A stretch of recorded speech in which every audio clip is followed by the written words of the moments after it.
तर खूपच सोप्या पद्धतीने घरी बसल्या आपण कसा या योजनेचा फॉर्म भरू शकतो। तर चला बघूया, व्हिडिओला सुरुवात करूया। व्हिडिओ नक्की एंडपर्यंत बघा। सुरुवातीला प्ले स्टोअर ओपन करूया आणि प्ले स्टोअर मध्ये गेल्यानंतर आपल्याला इथे सर्च करायचं आहे नारी शक्ती ॲप। तर हे बघा 1 नंबरला आलेला आहे नारी शक्ती ॲप। या ॲपला मी पहिलेच डाउनलोड करून ठेवलेला होता, मग मला हा आता अपडेट करायचा आहे, कारण नवीन याच्यात बदल होत आहेत, त्याप्रमाणे याला अपडेटही करावा लागत आहे। तर नक्की व्हिडिओ स्किप न करता व्यवस्थितपणे बघा, म्हणजे की तुम्हाला पूर्ण समजेल। आता हा माझा ॲप ओपन करायचा आहे।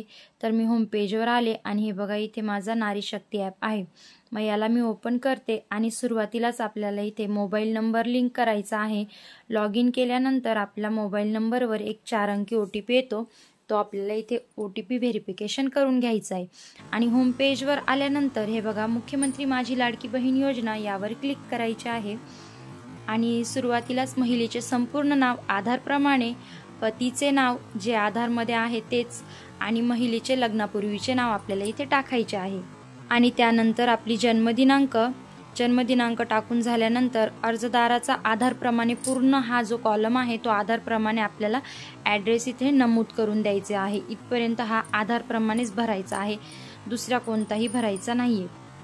मग त्यानंतर खाली आल्यानंतर आपली तिथे 2 ऑप्शन असतात, विवाहित स्थिती आणि कोणती दुसरी योजना आपण घेत तर नाहीये शासनाची, ह्या 2 आहेत। तो ऑप्शनही तिथेच दिलेले आहेत, आपल्याला फक्त त्याच्यातनं होय किंवा नाही निवडायचं आहे।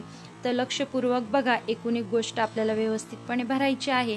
आणि इथे मी विवाहित स्थिती, आता मी विवाहित आहे म्हणून मी इथं विवाहितवर क्लिक करते आहे। तुमचे कोणतं स्टेटस आहे तुम्ही याप्रमाणे इथून निवडू शकता। मग मी इथे विवाहितवर क्लिक केलं की ते स्टेटस आपलं आपोआप तिथे आलेलं आहे बघा। आणि इथून खाली आता आपल्याला आपलं बँक खातं असणं गरजेचं आहे। बँकला आपला आधार आणि जो नंबर आपण लिंक करणार आहे ते दोन्हीही आपल्याला इथे असलं पाहिजे, कारण त्यावरच आपला OTP येणार आहे। तर बँकेचा हा एवढा तपशील भरायचा आणि त्याच्यानंतर फक्त आपल्याला 5 कागदपत्र इथे किंवा 5 डॉक्युमेंट्स आपल्याला इथे लागणार आहे।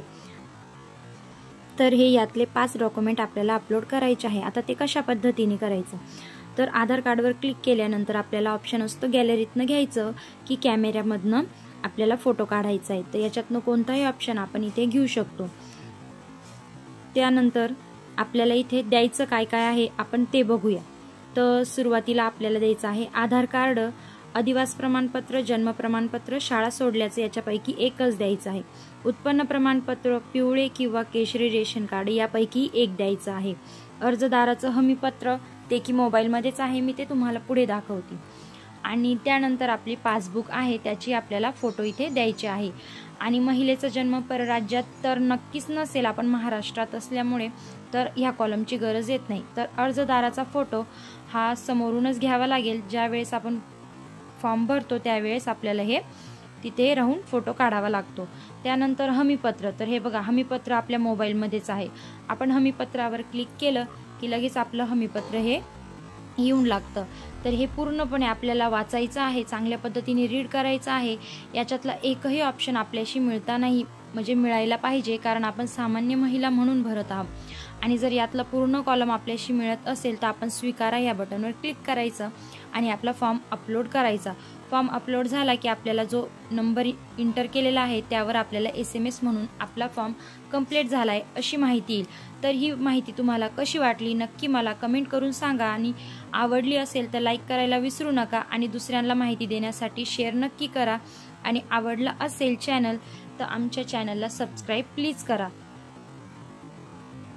थँक्यू।